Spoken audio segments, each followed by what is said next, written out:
What's going on, everybody? Mortem here, this time bringing you some of the highlights from the Xbox Game Showcase yesterday, as well as the PC Gaming Showcase that followed, as between the two of those, we got updates and announcements galore, with many of the games that I've personally been watching being included, as this is primarily a PC gaming channel, so these two showcases are the bulk of what I look for as far as announcements and looking ahead go. That said, we're not going to be covering absolutely everything that was shown in these showcases, mostly just the things that are of significance and importance to this particular channel and what I plan on covering. That said, we finally got some gameplay for Avowed, we got our deep dive into Starfield that followed the main showcase, we also finally learned what inXile Entertainment has been working on, which leaves us with a lot to talk about. So, from there, let's actually dive into this thing. First up, they showed off new Fable gameplay, or what was in-game footage from what I understand. However, of all of the showcases,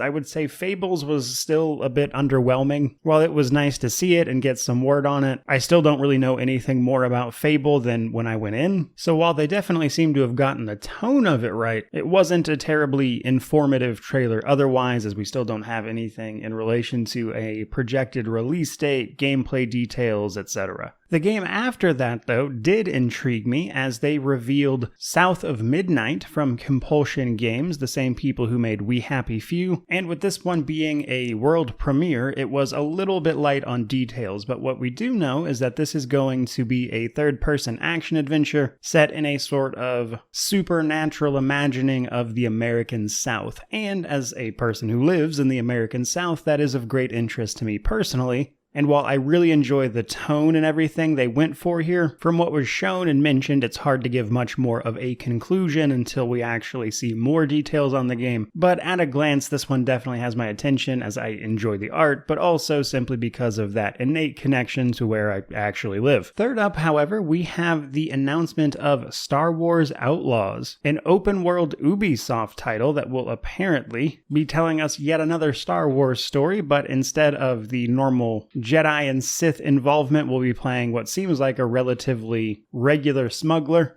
Though unlike the previous ones, we do know that they are aiming to release this one in 2024, so all things considered, we won't have to wait an insanely long time to find out unless it gets delayed. That said, a game like this has that potential to go one of two ways. It's either going to be really great or very underwhelming, and without seeing more, it's hard to say how this falls as it stands, but I enjoy some Star Wars media, so I'll definitely be checking it out once it actually hits shelves, but again, pretty light on details. That, however, brings us to the most exciting trailer for me personally, though I will say I don't think it was the best presentation this game could have had, and that is for Avowed. Avowed, of course, being the first-person action adventure set in the world of Aora, which is the Pillars of Eternity universe, and as a channel that covers a lot of CRPGs, that is of great interest to me, mostly how they're going to take all of those features and things of those games and basically shift genre and implement those mechanics, if at all. Much of what Avowed showed us, though, was gameplay and combat. That said, this is primarily going to be an RPG title, which means a lot of the RPG elements that you would want to know weren't really on display in this roughly 2.5-minute trailer. They did, however, give an interview at the same time talking about some of these systems that sound promising enough, but I think the real issue here with this gameplay trailer is while it's always great to see gameplay and combat, an RPG like this, that they are known for making as a matter of fact, are going to hinge on a lot of things that they probably just aren't ready to show, like companion interactions, story interactions, dialogue options, how everything comes together and explains the narrative of the setting itself. And while we got a little bit of information on that front,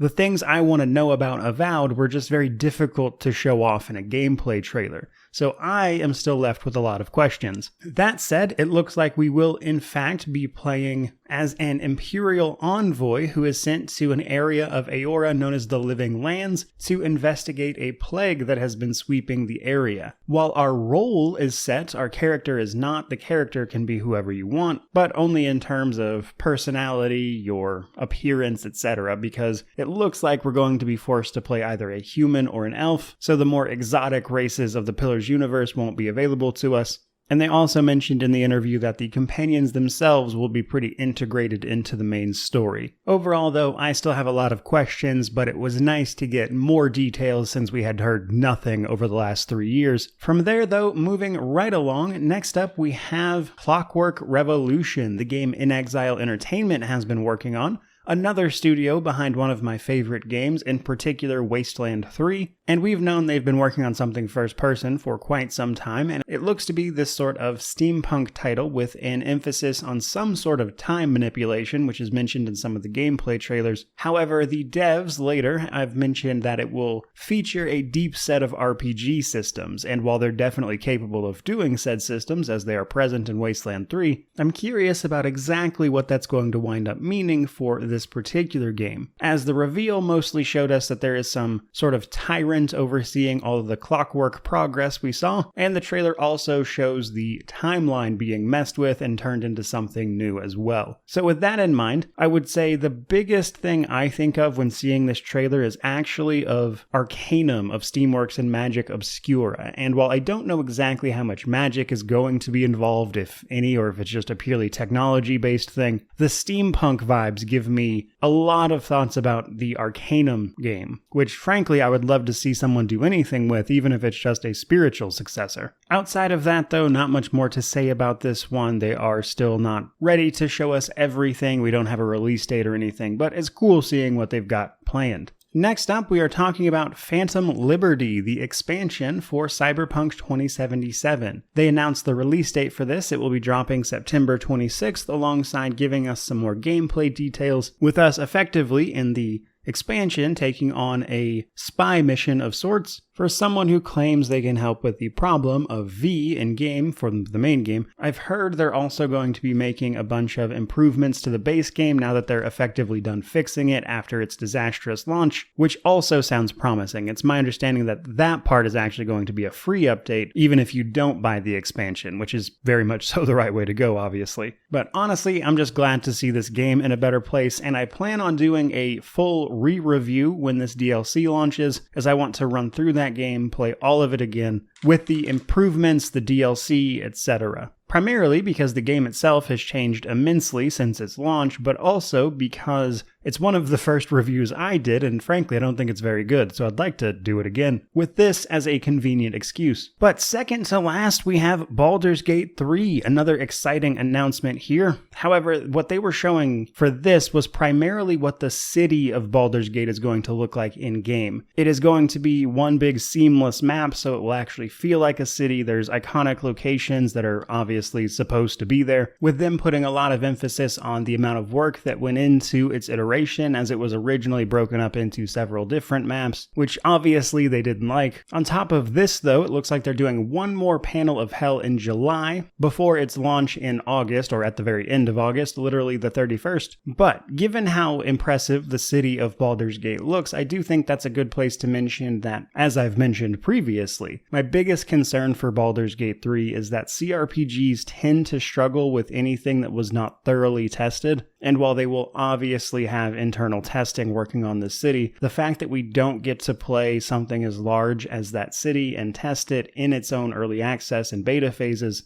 has me very worried for the quality of the game when it comes to that city and when you actually get there gameplay-wise, because Larian has struggled with this previously, where the part of the game they did not test publicly was in a much worse state in Divinity Original Sin 2, with the last act of the game feeling very poor until they fixed all of it as part of the definitive edition. However, that's not even a problem specific to Larian, that's just CRPGs in general. We saw the same thing with Owlcat Games in Pathfinder Wrath of the Righteous, and the fact that they're going so big on the city itself makes me feel like it's going to be another iteration of that. However, what they've shown looks very cool. I'm looking forward to playing it myself in August, easily one of my most anticipated games of this year. But that does finally bring us to our final entry, which is obviously Starfield. Realistically, this game stole the show, mostly because they did a deep dive on it that was almost as long as the showcase itself, and it was remarkably impressive. They talked about basically basically everything you could think of in terms of the game: character creation, shipbuilding, spaceflight, exploration, main quests, just everything, really. And it all is looking very good, honestly. There was not much of it that I didn't like. They showed off a ton of new gameplay, details, pretty much everything you would want to see in a showcase like that. In fact, so much so that the game is looking drastically better from some of their initial showcases, where some of it was looking a little off in places, but a lot of that has much more detail in every shot, and it looks like they took the delays for this game and really put a lot of work in to make the best game they could make. And with this one due out on September 6th, we really don't have much longer to wait to see it, so much so that I would actually expect to see the marketing ramp up for this relatively quickly, probably within the next month or so. And while it could still obviously go either way, I think the showcase of Starfield was very impressive,